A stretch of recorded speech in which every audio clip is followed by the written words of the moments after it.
आणि चळवळ सुरणारा विधानसभामध्ये जरा वेळ मिळाला भोळ्या आदिवासी बांधवांना खोटं बोलून ते या निवडणुकीला सामोरे गेले आणि म्हणून मला याचं दुःख होते की मी माझ्या बांधवांना समजावून सांगायला कमी पडले. मी निवडणूक हारली असं मी कधीच मान्य करणार. ते खोटं बोलून जिंकले, आमचा पराभव नाही झाला. आम्ही विकासाच्याच मार्गावर लढाई लढत होतो, लढत आहे, लढत राहू.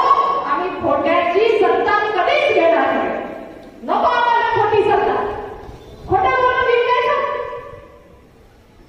लाज वाटली पाहिजे त्या नेतृत्वाला जो संविधानाच्या शब्द घेतो आणि या देशामध्ये खोटं बोलून सत्ता मिळवायला लोकांना भ्रमित करतो. आणि हाच राहुल गांधी परदेशात जातो आणि काय वक्तव्य करतो. आम्ही आता आमचं सरकार आलं तुमच्या स्वप्नातल्या तुमच्या दुनियेत बोलतात. आम्ही जर आलो तर आम्ही पहिलं काम काय करणार. आम्ही आरक्षण हटवणार. अरे बाई मी इथलीच, माझं सासर इथलं, माझं माहेर इथलं, माझा जन्म इथला. पण आज मात्र मला थोडंसं दुःख याचं होतं की मी कुठेतरी लोकसभा असेल याच्यामध्ये इथे समजावायला कमी पडले का. कमी अशी इथे सुरू आहे.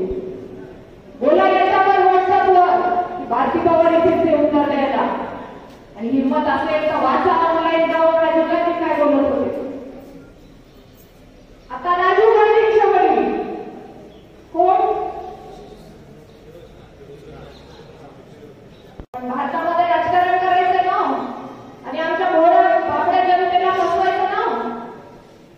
मग नाव तर बदलायचं का नाही. नाव कोणाचं घेतलं. कोणाचं नाव घेतलं.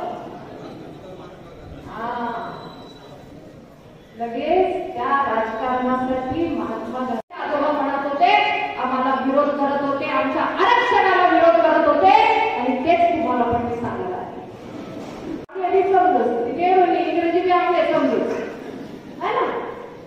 आम्ही आदिवासी होता म्हणून काय व्हायला आम्हाला तेवढी इंग्लिश आता समजी राहिली है ना. हा चॅलेंजर सापडला तशी पार्लमेंटमध्ये तेच उत्तर होतं. म्हणजे काँग्रेसची मानसिकता समजण्याची गरज आहे. का संविधान हातात घेऊन खोटं बोलायची मिळाली. कारण त्यांच्या आल्यामध्ये मोदी आल्यावर 4 शाळा अशा आदिवासी तालुक्यांमध्ये दिल्या ज्या की 40 कोटींच्या बांधकामासह क्वालिटी एज्युकेशन. जर क्वालिटी एज्युकेशन नेहरू लिहितात मला दुःख त्याचं नाही, पण मला दुःख याचं आहे की खोटं बोलून पण सत्ता मिळवता येते. पण ते सत्यच राहतं आणि खोट्याला आयुष्य नसतं. खोटं आता पुढे यायला लागलंय. आता पक्षाची विचारधारा पोहोचवण्यासाठी आणि गरीब कल्याणासाठी या योजना पोहोचवण्यासाठी गावोगावी नक्की जाणार. त्याच्यात आम्ही आमचे कष्ट कमी होऊ देणार नाही. असा शब्द देऊ हात वरती करा. वा वा वा बरं वाटलं. सगळ्यांच्या हात वरती. यालाच म्हणतात भारतीय जनता पार्टीचे सच्चे कष्ट करणारे कार्यकर्ते.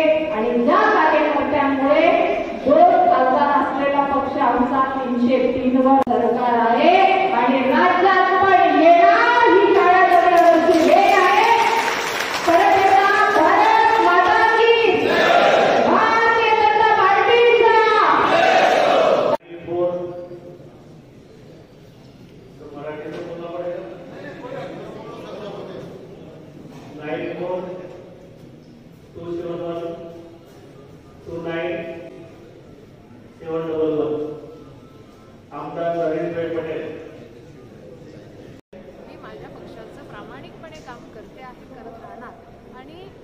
जी संधी मिळाली होती मला आनंद या गोष्टीचा आहे की पहिल्यांदा ह्या जिल्ह्याला भारतीय जनता पार्टीच्या एका कार्यकर्ती म्हणून मला संधी मिळाली. पहिली महिला खासदार इथनं झाली. पहिल्यांदा आदिवासी समाजाला केंद्रात इथनं नेतृत्व मिळालं.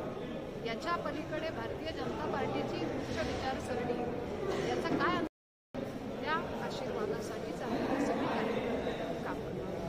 विधानसभेसंदर्भात काय भूमिका असणार? विधानसभेच्या बाबतीत पक्षश्रेष्ठी सर्वे, इथल्या भागातल्या सगळ्यांची चर्चा, आमच्या कार्यकर्त्यांचं म्हणणं काय आहे त्याच्यातनं पक्षश्रेष्ठी निर्णय घेतील आणि त्यामुळे आम्ही सगळे कार्यकर्ते आमचं चिन्ह, आमचं विचारधारा ठरलेली म्हणून आमच्या नेतृत्वाला आम्हाला परत एकदा या राज्यामध्ये काम करण्यासाठी जनतेकडे आशीर्वाद.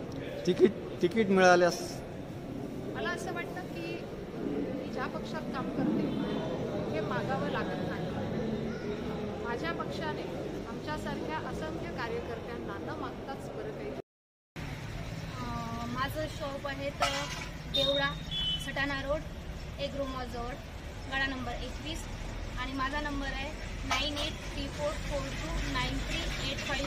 अवश्य भेट द्या.